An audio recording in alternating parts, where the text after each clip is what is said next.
Well, there you are. We can expect a renewed focus from Extinction Rebellion in the coming months. And frankly, we need to keep that pressure up if we are to build back better. And as you'll see, we've got the next session ready and set to go.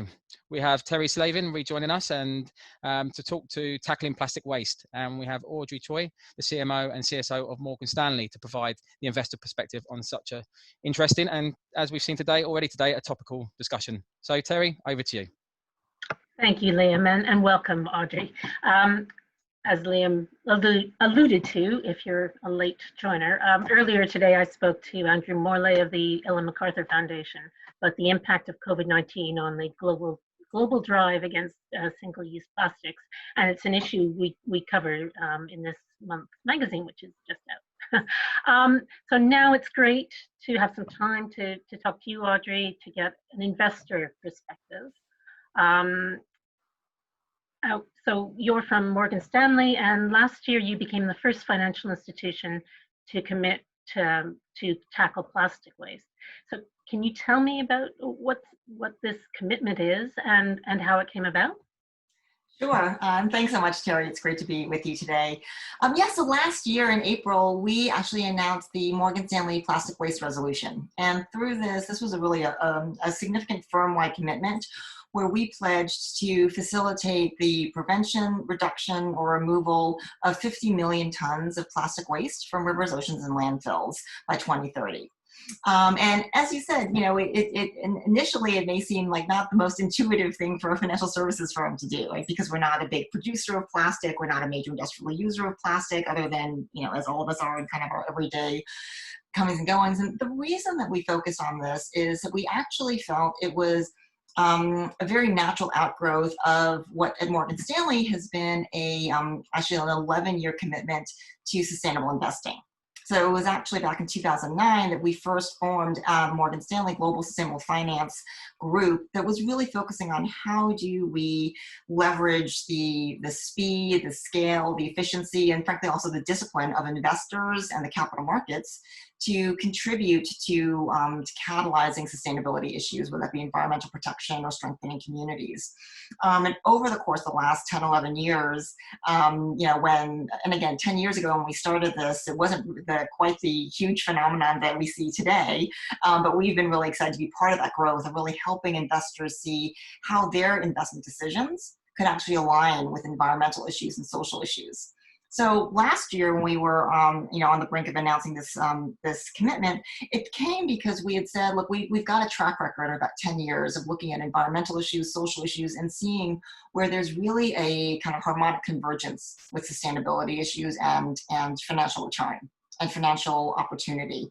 And we felt that we just kept on seeing, the news over the past couple of years. We've been really focusing on plastic waste as increasingly, frankly, in my opinion, a C-suite issue, something that is an economic issue, something that is a brand issue, something that also is a risk issue as we start to see more and more plastic waste accumulating in the world, that ultimately all of us, as stewards of the planet, but also each of us as stewards of a company or as stewards of your own investments, have to be mindful about what does it mean that in the last, 50 or so years, we've essentially taken plastic from this brand new, created in a lab substance to now something that, you cannot go through, forget about a day, you can't go through an hour without seeing in your environment and using, touching, et cetera. But that of the 8 billion tons that have been produced, that more than 6 billion tons of that is waste sitting in our rivers, oceans, and landfills. And that, that also the issue with it is, even after, a piece of plastic packaging might get used for maybe 12 minutes and then take decades to disintegrate and then remain a permanent microparticle that comes back to us in our food, air, and water supply. So we just felt that this was a massive systemic problem. And as we started looking at some of the issues, we saw a lot of different players focusing on different things. Like, would it be a plastic straw ban, or would there be, a compostable cup or some different solution? And all of those are very interesting. But we felt like what you needed to was to look at the whole system and think about holistically, from innovation in the lab all the way to final disposal of the product, what needs to be done. And that the only way you could do that was to actually partner with all different parts of the economy. And again, sorry for the long-winded explanation, but sometimes these holistic systems end up being these long-winded sort of thought processes. We said, look, as a financial services firm, again, we're not in the plastics value chain. So no matter how much we might care about it, there's no one practice of our manufacturing or our personal usage that's going to change us on a global scale. But the one thing that we do have as a comparative advantage is we work with every different part of the value chain. We work with large chemical companies, with consumer packaging companies, with individual users, and with governments. And if we can try to bring some of what we've learned over the past year, about the past decade, around sustainable investing to this issue of plastic waste reduction, that maybe that's where we could really make the biggest contribution to help accelerate the system. So COVID-19, all this extra plastic Yeah. waste that's been generated by PPE, I mean, has that been quantified? Is there any idea of how much bigger this issue is going to be as a result? Well, look, I mean, you know, again, I think for definitive data collection, it's early days still, but we definitely have seen, you know, anecdotally that, you know, even within one of the partnerships that we do as part of our plastic waste resolution is we have a terrific partnership with Dr. Jenna Jambek. She's probably the leading scientist who for the past 23 years has been focusing on plastic waste and specifically plastic waste in oceans. And I was just doing a session with her earlier today, and she was saying that even within a week of sort of the stay-at-home, rules being in place, that they were seeing a market uptick in the plastic debris tracker that they run, and that we've partnered with them on, of seeing protective equipment and things like, you know, masks and gloves in parking lots and garbage cans, or, you know, ultimately also ending up washing ashore in various, you know, beaches and things. So it's definitely been an increase that we have seen more and more people kind of resorting to single-use plastics, whether that's PPE as well as packaging. So do you think that kind of the stress test that's been posed by COVID-19, is that going to get more investor interest? Or do you think potentially, I mean, I've seen reported that there's a lot more ESG investor interest now in social as a result of COVID-19. I'm just wondering if the market for the E in ESG is going to get less interest in the short term, at least. So I think there's a couple of really interesting phenomena there that you're pointing to. So one is, yes, absolutely, we certainly have seen an increase in the interest in social. Right? We were part of actually reopening the Italian bond markets when we underwrote the first sort of COVID-focused bond, and we have seen quite an increase in social-related bonds. I think, you know, in the last, you know, just in the last couple of months, I think we've seen fewer sort of pure green issuances per se, but I actually don't think that it means that we are going to see a sort of a secular decrease in environmental issues, because frankly, you know, as people are processing, you know, what does this pandemic mean? What do we need to do to prevent or limit the impact of this and future pandemics? More and more people are really seeing the strategic links between the environmental and the social, right? And that, I mean, again, if you look at climate change, you know, or climate change, pandemics, and social justice issues, all three of which are, you know, very much on our minds these days, unfortunately, we're very much seeing the vast inequality of where these issues come down. Right, we are seeing that disproportionately lower income communities of color are seeing worse environmental outcomes, worse social outcomes, worse economic outcomes, and more vulnerability to things like pandemic. And I think that increasingly it's really getting people to understand the interlinkages. Also, you know, there was, again, I'm not an epidemiologist, but there was some recent research that we saw from the medical community that the areas where there were more and more severe cases of COVID-19 were areas where there was worse air quality. And so I think there's a lot of really sort of cross-fertilization here. People are starting to understand, you know, if you don't have a healthy community, whether that be, you know, environmentally, medically, or socially, those things actually, you know, reinforce themselves. You know, and in terms of plastic specifically, you know, I think it's interesting that you call this a stress test, because, you know, I think, you know, as we know, people don't always necessarily make the most logical decisions when they're under stress. And I think the increase in plastic is actually also some, potentially sort of an interesting reaction here. I mean, let's leave the medical usages aside, because obviously, the protective gear in a medical environment for the medical community, let's leave that aside. When I think a lot of the huge increase we're seeing is, everyday citizens in sort of everyday tasks suddenly using more plastic for everything, whether that be gloves or masks, or suddenly much more plastic wrapping and plastic bags. It may not actually be the most sensible thing, because studies have shown that the virus actually survives longer on plastic than on other substances. So you may not be better off having your groceries coming in plastic as opposed to in paper or something else.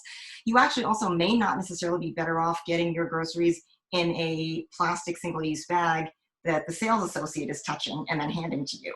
What you actually want to do from a disease transmission perspective, just limit the number of things where you're touching the same surface as somebody else. And so actually having a reusable bag that you have, washed and brought from your home yourself, you load into yourself and then can take home and rewash, actually is actually quite sensible, because we do know that soap and water kills the virus. And then it, but that can survive on plastic. So, I think that there's, as we, as people kind of really start to understand more holistically, what are all the impacts that we're thinking about, and what is actually the most sensible thing to do, we may see some of that, the plastic sort of spiking here abate.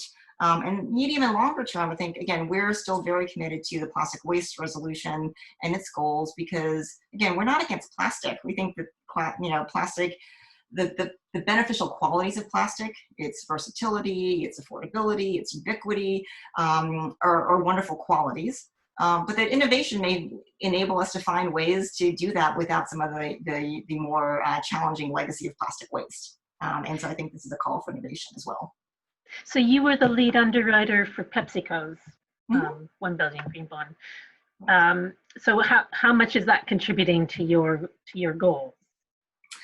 Look, I think that that's it's contributing. So we're still actually working on some of the calculations in terms of how we should sort of quantify that in terms of tonnage towards the goal.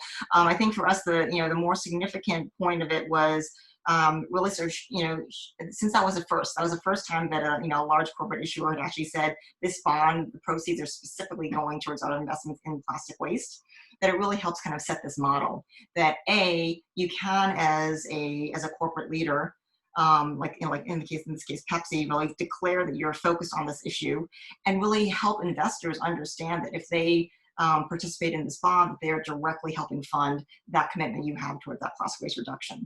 And what we saw was that the demand for that bond was extremely robust.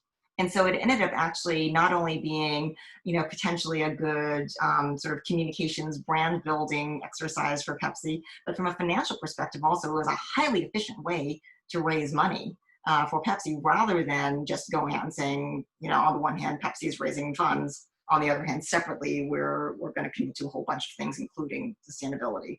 By actually making it a linked thing, it tapped right into what we're increasingly seeing from investors, which is that investors really want to understand, what is it that I own? What is the impact of my portfolio? What corporate decisions am I effectively underwriting when I invest in company A versus company B?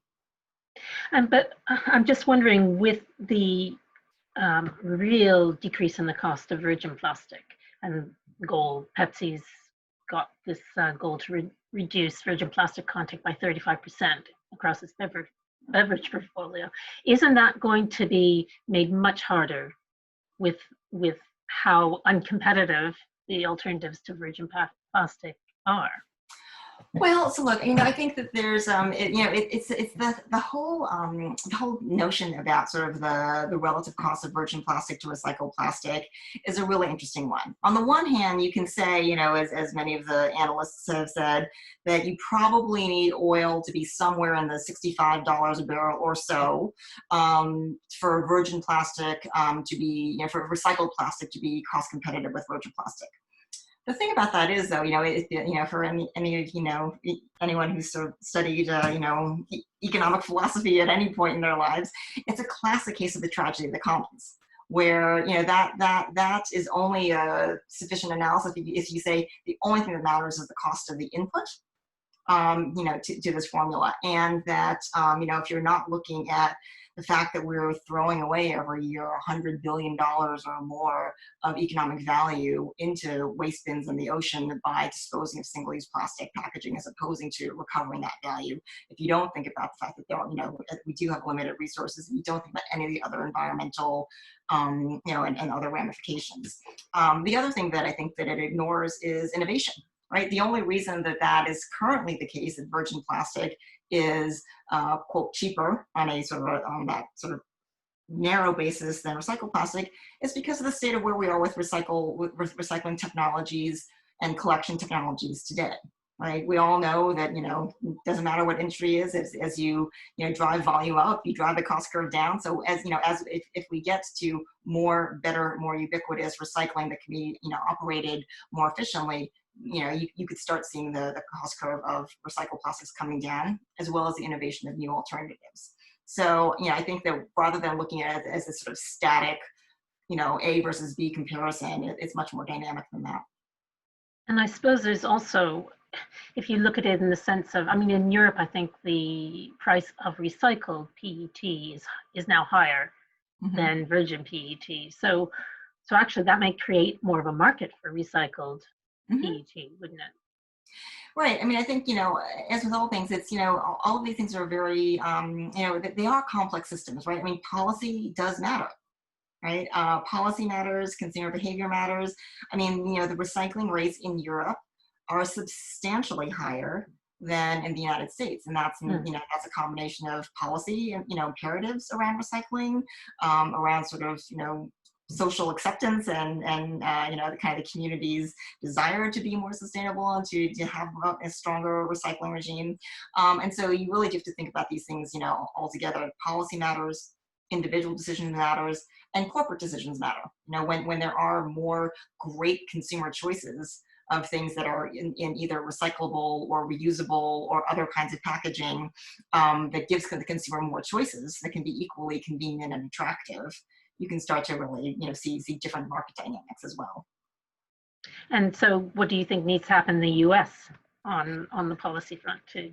Well, look, I think that, again, I'm not here as a policy person. I think that, I think that overall, we just, we need to see a more, I think we need to see more holistic analysis, right, of what are the true sort of full system costs to this all, and to be thinking more about, how can we, encourage more recycling, more reuse, and of course, everyone wants that to happen in a way that is going to protect public health and have all those other benefits as well. But I do think that we need to, the United States, actually, again, just in this conversation I was having with Dr. Jambek, the United States currently makes the most waste in total in terms of plastic waste. And per person. So per person, the average American is generating about 4.5 to 6 pounds of plastic waste per day.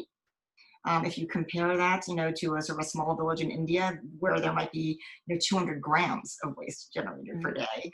So on average, we're maybe 2 to 6 times more waste generative than other countries. Where the U.S. is 4.3% of world population, but more than 16% of the world's plastic waste generation.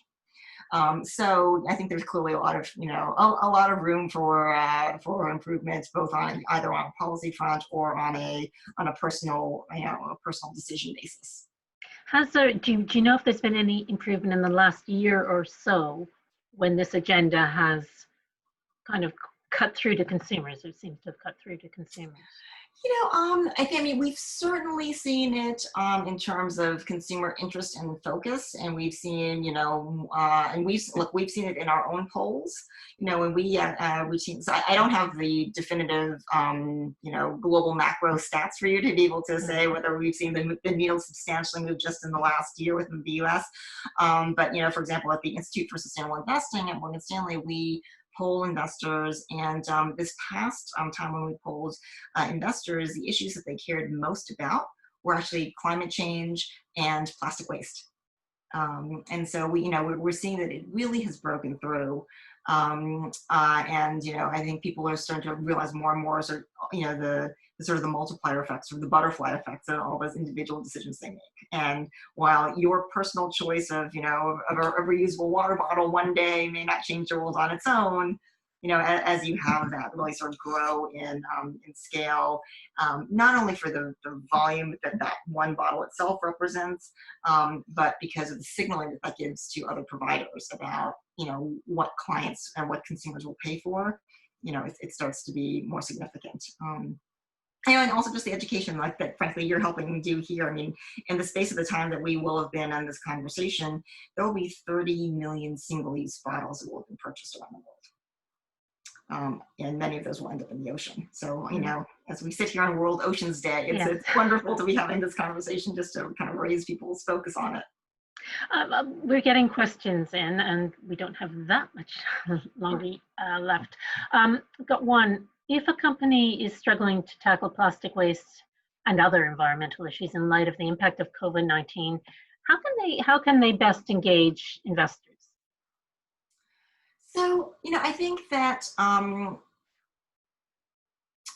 what we've seen from, our years of research and also just working with companies is that the serious investors, what they're most interested in is really understanding what is material to your business, right? So, if you are, I don't know, if you're a very sort of resource light kind of business, kind of industry, your footprint may be less important than, someone who has a very significant bricks and mortar operations. If you're an industrial company, your water usage, your effluents, will be much more important. So really, I think what investors look for is materiality, right? Are the sustainability choices and commitments that you're making, are they actually material to your earnings, and are they material to the impact that your process and your presence has in the world, or are they more in the category of things that are sort of lovely and might go well in a nice sort of lovely fuzzy picture with like a tree behind it, or are they really kind of business drivers? And I do think that's one of the things that's been quite different, is that while on the one hand brands, so you are seeing more and more chief marketing officers caring about sustainability. I'd say so. Right? And I think I'm sort of unusual that I think I was one of the first to be both CMO and CSO, but I came in at having been on the sustainability side for 10 years before taking on marketing. But one of the reasons we're seeing now suddenly a lot more of those kind of being together is that people realize that brand and sustainability is key to brand right now, especially at this moment in time for clients. But I think where it really matters for serious investors, and frankly, and also for clients, is making sure that it is really something that is essential to your business, and that you're really thinking about whether it's the quality of work for workers, your impact on your community, and your impact on your environment. Are you really thinking about the business drivers that do it, rather than things that might look nice on a brochure? So, to what extent is this agenda something that is aligned with the Green New Deal, with job creation? Mm-hmm. Is that is this a component of? Again, we certainly weren't making any specific sort of policy or platform recommendations about this, but we really do believe that that sustainability is that it's an antiquated notion to say that there's some sort of tension between sustainability on one side and business results on the other, and that really it's much more about understanding that those two really are mutually reinforcing. And all of the focus on sustainable investing is, how do we make the more sustainable options, how do we get them to reach scale? How do we make them more ubiquitous? How do we make them more attractive? And because those are the ones that we're seeing more and more clients and investors, and certainly next gen talent, being really focused on wanting to be aligned with. And a question about your funds. So where and how are you providing finance for plastic recycling infrastructure? Low interest loans, grants? How does that work? Yeah, it's been, a variety of things, and we are very much in the kind of discovery mode and wanting to partner with more and more clients. Again, you've mentioned the Pepsi bond. We also did a similar bond with the World Bank, actually last April, focused on marine health, and we saw that had a very robust investor demand. More recently, we even helped design some low dollar minimum portfolios. So for a minimum investment of $10,000, investors could choose a portfolio of companies focused on plastic waste reduction and improving marine health. We really though think that the exciting part of it is that we're really just beginning to sort of scratch the surface, and we think there's a number of opportunities, whether it be working with states and municipalities who do in terms of investing in recycling capacity, whether it be working with entrepreneurs who are developing either new materials that might be able to be used or thinking about new business processes. Right. So, if you were, for example, to switch to some sort of local closed loop kind of supply for products, that doesn't necessarily need to be scientific discovery in the lab. It can be actually just rethinking how you actually distribute and market your products. So we're very excited to look at really across the whole value chain as to where there's investment opportunities. And I guess plastics are relevant to textiles as well, aren't they? Definitely, yes. Yeah, fashion is a key part of this the value chain as well. That's interesting. So are you alone still? I mean, you launched this a year ago. Are there other ESG, are there other is there other investment going in besides yourselves into plastic waste that you know? Oh, I mean, certainly. Look, I think that, there's so many corporations and, different alliances. I know that you had the Ellen MacArthur Foundation on earlier today. They've been a tremendous leader in this as well. We've really seen so many major corporations focusing on this because ultimately they know that this is a part of their brand presence. But so far, we're the, so far we think we're the only financial services institution that has really made a firm-wide commitment that we are really dedicated to trying to innovate and work with different clients across the value chain to do this. Because again, as I said, others may say it's not necessarily a finance-specific problem. Our view has just been that exactly because it's not finance-specific, but because finance is required at all the parts of the system is where we'd like to be helpful.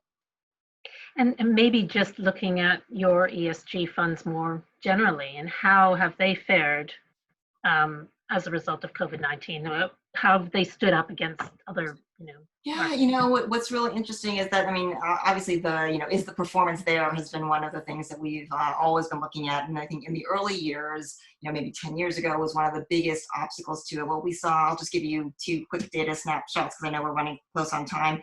In 2019, in the market run-up, the sustainable investing strategies actually outperformed traditional strategies in the run-up. And then in the first quarter of 2020, when obviously the markets were very volatile, the sustainable investing strategies actually had a lower downside. And that actually is consistent with what we saw. We did a broader study over 15 years of performance for several thousand, 11,000 different strategies, and we saw that the sustainable strategies had statistically significant lower downside volatility. We think that kind of it falls in line with our thinking that if you have an understanding for environmental and social and governance, both opportunities but also risks, that actually can give you some earlier insight into things that might cause volatility for your firm overall, and that actually, adding that data into your analysis can only make your investment thesis more robust. And have you seen in the first quarter results of various ESG funds? Yeah, so as the Morningstar actually put out some data that the first quarter of 2019, the sustainable investing strategies suffered a lower downside than the traditional strategies. So that's great. Okay, Audrey, thank you so much. Thank you for having me. Good to talk to you. Good luck with the rest of the day. Thank you. And I'll pass you back to Liam. Thank you, Audrey, for joining us, and thank you once again, Terry. That's right. Thanks, Liam. Thank you, guys. So we're into the final session. So hopefully those that joined us at the beginning are still with me. And if you are, put the kettle on, grab yourself a brew, stretch those legs, because we want you to be active in the final 45 minutes. First up, we have an interview Terry, conducted with Rebecca Marmot of CSO of Unilever, and talking to financing the sustainable future, how we can deliver that new normal. And then rolling straight after that, we go into a 30-minute live panel discussion with Elliot Harris, the Assistant Secretary General for Economic Development and Chief Economist at the UN DESA, Mary Claire Daval, Chief Sustainability Officer at Kering, and Ross Kerber, correspondent of Reuters. So do stick around for that. But next up, 15-minute Q&A. Over to you, Terry.